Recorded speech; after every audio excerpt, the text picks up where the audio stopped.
안녕하세요. 의안고민의 결사 의안사 박기룡입니다.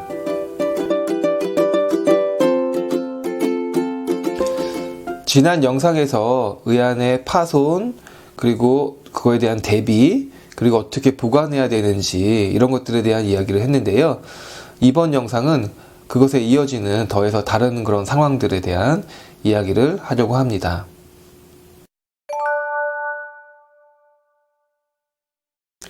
제가 의안사 생활을 해오면서 가끔씩 고객님들을 보면 놀랄 때가 있어요.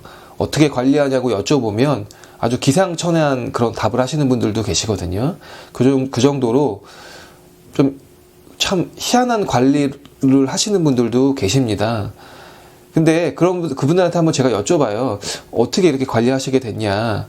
그럼 대부분 관리법을 듣지 못했다. 그냥 내가 생각에 이렇게 하는 게 좋을 것 같아서 이렇게 해왔다. 이렇게 얘기하시는 분들이 대부분이셨고요. 아니면 알고 계시지만 난 이게 편해서 이렇게 한다. 이런 분들도 계셨어요. 근데 어쨌든 그런 걸 들을 때 내가 좀 자세하게 손님들한테 설명을 해드려야겠다. 이런 생각을 좀 많이 하게 됩니다. 이 중에서 가장 흔하게 하는 그런 자가관리법이 있는데요. 아주 많은 분들이 이 방법을 쓰세요. 그게 뭐냐면 치약으로 관리하시는 거예요. 그냥 이분들은 그래도 좀 다행이신 게 뭐냐면 의안이 거칠어지고 있구나 점점. 이것들을 인지하셨기 때문에 이걸 다시 어떻게 하면 매끄럽게 할까라는 고민 끝에 아마 나온 게 치약이셨을 거예요. 왜냐면 우리가 흔히들 주변에서 치약으로 많이 은숟가락도 닦으시고 이렇게 되게 때가 많이 낀 것들 치약으로 닦으면 아주 잘 닦이잖아요. 그런 것처럼 의안도 잘 닦일 거라고 생각을 하신 거죠. 왜냐하면 그 안에 연마제가 있다는 것을 이미 알고 계신 거고, 그러다 보니까 이제 가장 손쉽게 구할 수 있는 것도 치약이고, 그리고 가장 매끄럽게 왠지 주변에서 구할 수 있는 것 중에서 그래도 거칠지 않게 연말할 수 있는 것 중에서 가장 손쉽게 구할 수 있는 게 치약이라는 아마 생각을 하셨을 것 같습니다. 그러다 보니까 이제 치약으로 광택을 많이들 내시는데요. 이거 절대 하지 말라고 제가 말씀드려요. 항상 손님들한테. 왜냐하면 치약으로 연마를 하게 되면 아주 거친 의안들 같은 경우는 아주 좋으실 거예요. 느낌이. 그거 당연합니다. 왜냐하면 아주 거친 의안은 거칠게 상처가 난 의안들은 이렇게 치약으로 연마를 해주시면은 처음에 상당히 매끄러움을 느끼십니다. 근데 분명히 확실한 건 우리 처음 제작했을 때처럼 그런 유리처럼 아주 투명한 매끄러움은 절대 얻으실 수 없다라는 거예요. 그리고 또한 이렇게 아주 거칠지 않아도 아주 그냥 약간의 그런 상처들, 눈에는 잘 보이지 않는 그런 약간의 상처들이 있는 분들도 치약을 쓰시게 되는데, 이렇게 되면 자꾸 광이 죽게 될 겁니다. 그러니까 한마디로 의안이 점점 뿌옇게 될 거예요. 처음엔 잘 모르세요. 근데 이게 자꾸 반복이 되면 될수록 점점 뿌얘집니다. 그게 뭐냐면 이 치약으로 연마를 하시는 것보다 의안실에서 연마를 하는 게 훨씬 더 매끄럽게 연마를 해드리기 때문에 이 유리처럼 이렇게 아주 매끄러운 광을 낼 수는 없어요. 치약으로는. 그러다 보니까 자꾸 이 상처들이 쌓이면서 처음과 같은 그런 매끄러운 광택은 떨어지게 됩니다. 이게 의안이라는 것이요. 손으로 만졌을 때 매끈하다고 진짜 매끄러운 게 아니에요.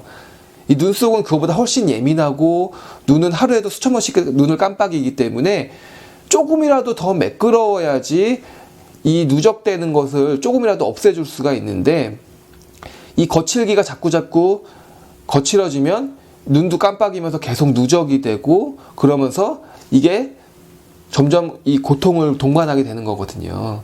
그래서 이 뿌연 거는 아주 유리처럼 매끄러운 거에 비해서 분명히 거친 겁니다. 그렇기 때문에 이게 손으로 만졌을 때 매끄럽다고 이 의안은 매끄러워 이렇게 생각하시는 게 아니고요. 유리처럼 정말 표면이 아주 반짝반짝하게 빛나는 게 눈에 들어갔을 때 적합한 정도의 매끄러움이다, 이렇게 생각을 하셨으면 좋겠습니다. 그럼 왜 이렇게 치약으로 관리를 하시게 되셨을까요? 이게 제 생각에는 좀 두 가지인데, 의안사가 광택 서비스에 대한 얘기는 안 해주셨거나, 근데 이런 경우는 제가 흔치 않을 거라고 생각을 해요. 대부분 말씀을 해주실 거라고 저는 생각을 하는데, 두 번째는 의안실에 가기가 너무 귀찮으시니까 그냥 집에서 어떻게 하면 좀 좋을까, 그리고 아니면 좀 의안이 크게 좀 손상이 됐는데 의안실까지 급하게 가기는 뭐하고 이러니까 집에서 그럼 간단하게 자가로 이 좀 임시방편으로 하셨는데 이게 생각보다 효과가 괜찮아서 이걸 계속 쓰셨던 경우도 있고 뭐 이러셨을 거예요. 근데 참 이게 참 힘든 거예요. 왜냐하면 의안실에 오시면요, 지금 이 생활 속에서 나는 그런 아주 깊지 않은 그런 상처들 같은 경우는요, 아주 간단하게 의안사들은 없앨 수가 있습니다. 의안도 그 손상이 거의 없이 오히려 처음과 거의 비슷한 상태의 매끄러움을 유지하면서 아주 간단하게 없애드릴 수가 있어요.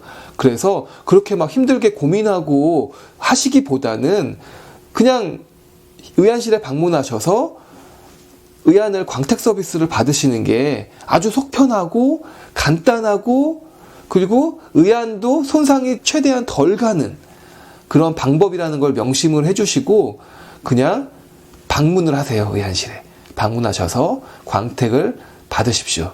그게 의안을 매끄러움을 최대한 오래 유지하실 수 있는 방법이라고 저는 확신을 합니다. 그리고 또 가장 또 많이 하는 방법이 삶으시는 거예요. 의안을. 그러니까 그냥 생각 같아서는 이 막 눈곱이 많이 끼고 막 이러니까 의안이 좀 오래되면서 표면이 거칠어지니까 당연히 눈곱이 많이 나겠죠. 그럼 그 상태에서 아, 의안이 뭔가 좀 소독을 해줘야겠다 막 이런 생각을 하시면서 이 끓는 물에다가 이렇게 넣어서 삶으시는 분들이 계세요. 근데 이것도 절대 하시면 안 되는 겁니다. 그럼 잘못하면 의안 버리게 되거든요. 그래서 절대 의안은 팔팔 끓는 물에 단독으로 넣어서 놔두시면 안 돼요. 특히 우리 초박의안처럼 이렇게 안구가 있는 분들이 착용하는 아주 얇은 의안들이 있잖아요. 아주 얇은 것도 아닙니다. 그냥 조금만 얇아도요, 물속에 그렇게 펄펄 끓는 물에 넣어버리면 의안이 구부러지거나 이런 변형이 생길 수가 있어요. 근데 아시다시피 의안은 1mm만 변해도 달라지게 되거든요. 그래서 의안은 절대로 끓는 물에 넣어서 단독으로 넣고 장시간 넣어놓거나 이러시면 안 됩니다. 그 굉장히 중요한 거예요. 그래서 제가 꼭 저한테 의안 만드신 분들은 제가 꼭 설명드린 것 중에 하나가 의안은 절대 끓는 물에 넣지 마시라 라는 거거든요. 그래서 아주 뭐 제가 지금 이 영상을 통해서 다 말씀드리는 것들은 제가 고객님들한테 거의 대부분 다 말씀을 드리는 거지만 어쨌든 이 끓는 물에 넣지 말라는 거, 이건 되게 중요한 거기 때문에 제가 아주 중요하게 말씀을 드리는 것 중에 하나입니다. 그럼 막 그러실 것도 계실 거예요. 이게 제 설명을 들으면 그럼 의안이 이렇게 뜨거운 물에 이 열에 약한가? 막 이렇게 생각하시는 경우도 있으실 거예요.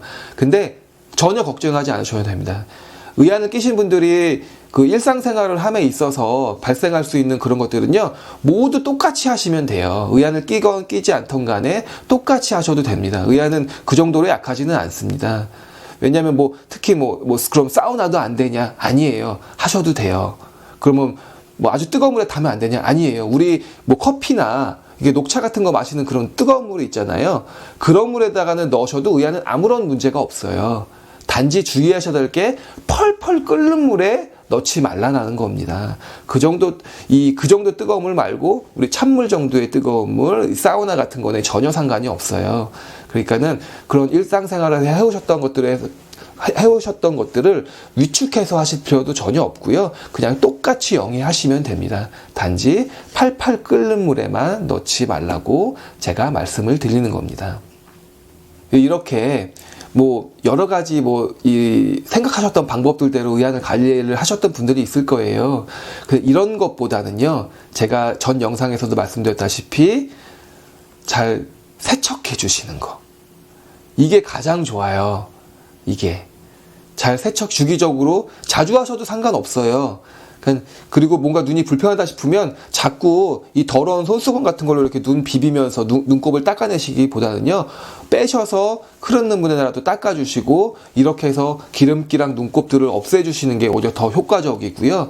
그리고 주기적으로 집에서 세척해 주시고, 그리고 주기적으로 의안실에 오셔서 1년에 한 번이라도 오셔서 광내시고 이러는 게 그 생각하셨던 그런 다양한 방법들보다 훨씬 효과적이고 간단하고 안전한 그런 방법이라는 거를 좀 생각을 해주셨으면 좋겠습니다. 제가 이렇게 지난 영상과 이번 영상을 통해서 의안의 파손과 손상, 이런 것들에 대한 이야기를 했는데요. 이제 다음 영상에서는 의안의 분실에 대한 이야기를 좀 하려고 해요. 그래서 이번 영상은 이쯤에서 마치려고 합니다.